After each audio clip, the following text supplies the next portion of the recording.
Here's how I conquered my ADHD in 1 month without medication. Over the next 5 minutes, I'm going to tell you about how I obliterated, crushed, wiped out my ADHD without medication so that you can copy what I did and reset your beautiful brain so that life isn't so freaking hard anymore. But I know this video might leave you with some questions, as this may be the first time that you've ever heard about what I'm about to tell you today. So look for the link for your invitation to my free Q&A session where I'll be answering all of your burning questions about how this works. If you're wondering who the heck I am, well, my name is Julie Sad and I am a holistic ADHD coach.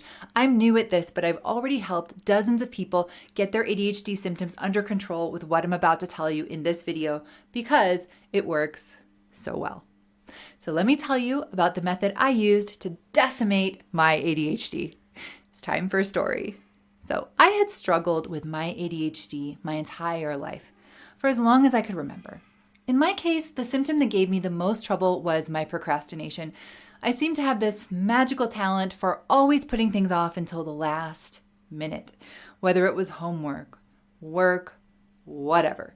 I would always leave things until they became an emergency, and then I would rush through them to finish and go to bed super late, totally exhausted. Then in the morning, I would struggle to wake up and set the loudest alarms I could. It's a wonder I'm not deaf. This continued for decades and really ate away at my self-esteem, my sleep, my relationships, because I was always stressed out and that's no fun. It caused problems in my professional life, you name it.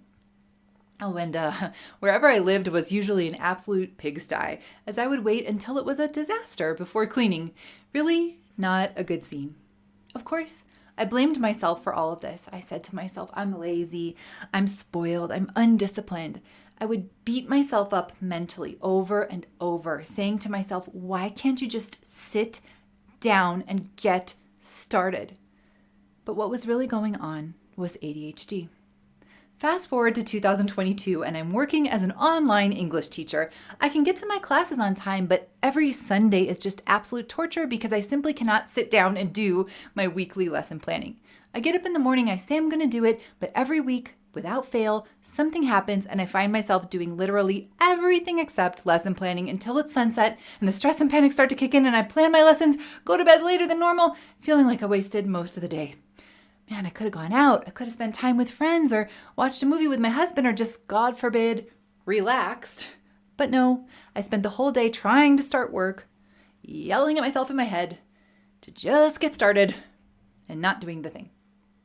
Meanwhile, I had also gotten pretty darn fat. Now, I'm no stranger to dieting. I had tried pretty much every diet under the sun to keep my weight under control, but nothing really worked, at least not in the long term.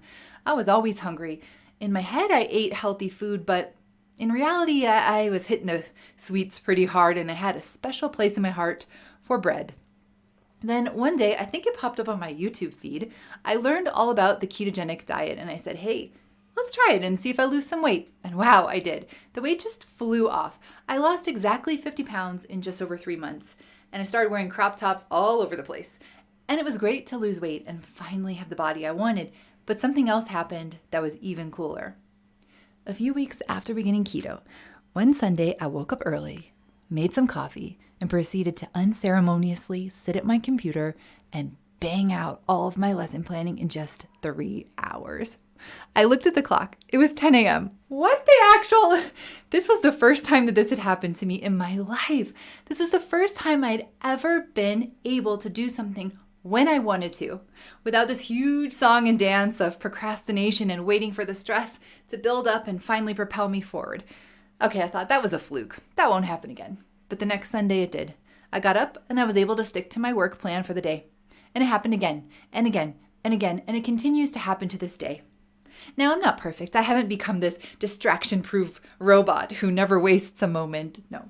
But for the most part, I can now decide to do something, sit down, and do it. I feel like a new person.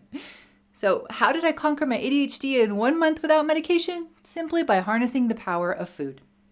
I know I've probably left you with some questions, and that's why I'd like to invite you to a free online Q&A where I'll be tackling any confusion you may have around nutrition and brain health. Just click the link for details. It'll be short and sweet, and it's not a sales pitch, just a fun and interactive way to learn about how to fuel your beautiful brain the right way so that everything becomes easier. I'll be answering questions like, how much protein do you really need? Is saturated fat good or bad? What supplements should you take? Hint, hardly any. And I'll tell you about why your doctor is probably wrong about cholesterol and how that can actually make your ADHD worse. Click the link in the description and I'll see you there. Did you click it yet? Go on, click it, click it, click it.